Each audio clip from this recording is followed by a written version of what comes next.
Over 250 acres of countryside is under threat of being stripped of woodlands and hedgerows during the bird nesting season. That's according to 3 Buckinghamshire County councillors who have written a letter asking the CEO of HS2 and the Secretary of State for Transport to attend a HS2 community engagement event to explain the move. Now, they're worried about the area around Steeple Claydon, where a protest is taking place this evening. Nice day for it, it's really good. Conservative Councillor Cllr is one of the authors of the letter and joins us now. Charlie, good afternoon to you. Good afternoon, Roberto. Welcome to the show. Charlie, what is it you're concerned about? There's 250 acres in the heart of Buckinghamshire countryside that is about to have all its woodlands, trees and hedges ripped out.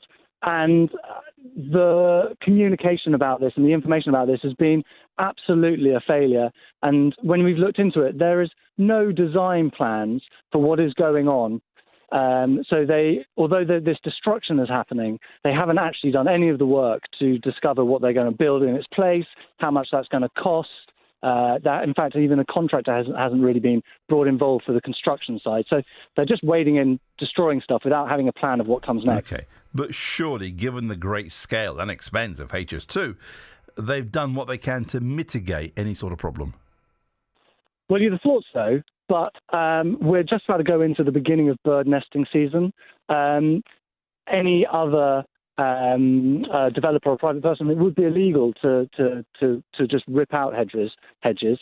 And we're saying, if you don't know what you're building next, if you cannot prove to us why time is of the essence to do this, and frankly, if you don't even know what you're building afterwards, how can it be right to make this decision and to do this destruction now?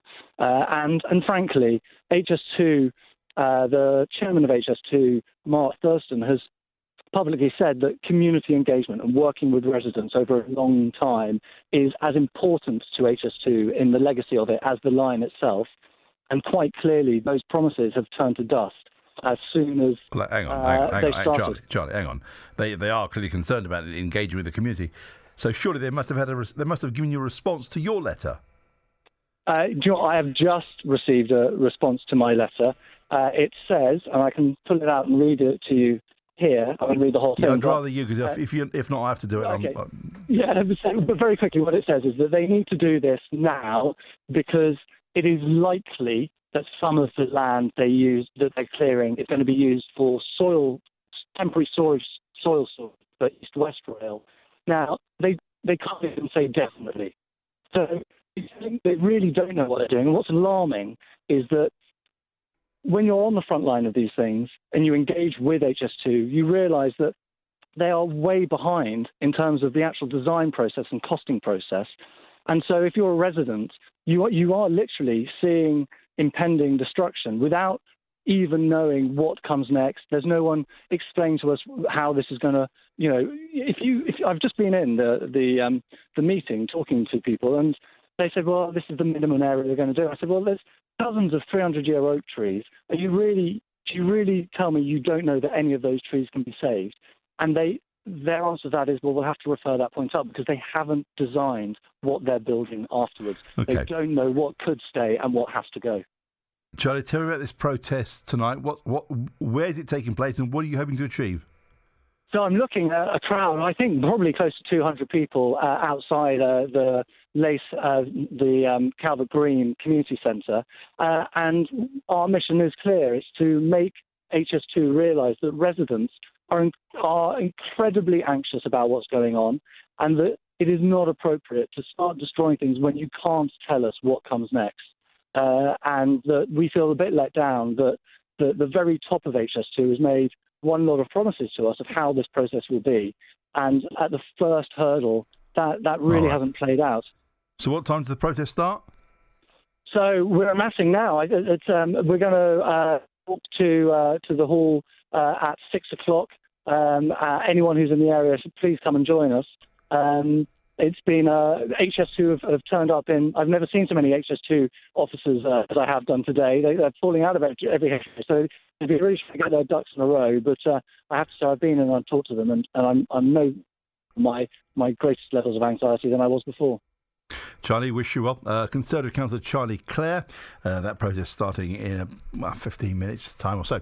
A HS2 Limited spokesman has told us HS2 aims to be one of the most environmentally responsible infrastructure projects ever delivered in the UK. With 35,000 trees being planted in this area, we are committed to reducing the potential impact on the environment and to holding regular information events to update the public on the project's progress. Goes on to say, the railway has been developed with great care and attention to detail over several years to ensure the long-term environmental effects of building it are kept to a minimum and its operation is mitigated as much as reasonably practicable. There is more, but I'm can't be bothered to read it.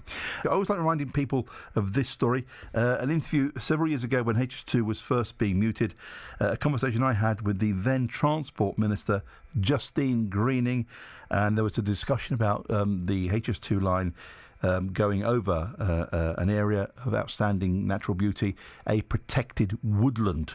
And there was concern about the train literally being the track going through an ancient woodland. And Justine Greening, the then Minister for Transport, said that won't be a problem because we'll move the ancient woodland. And it's one of those conversations that has stayed with me for obvious reasons.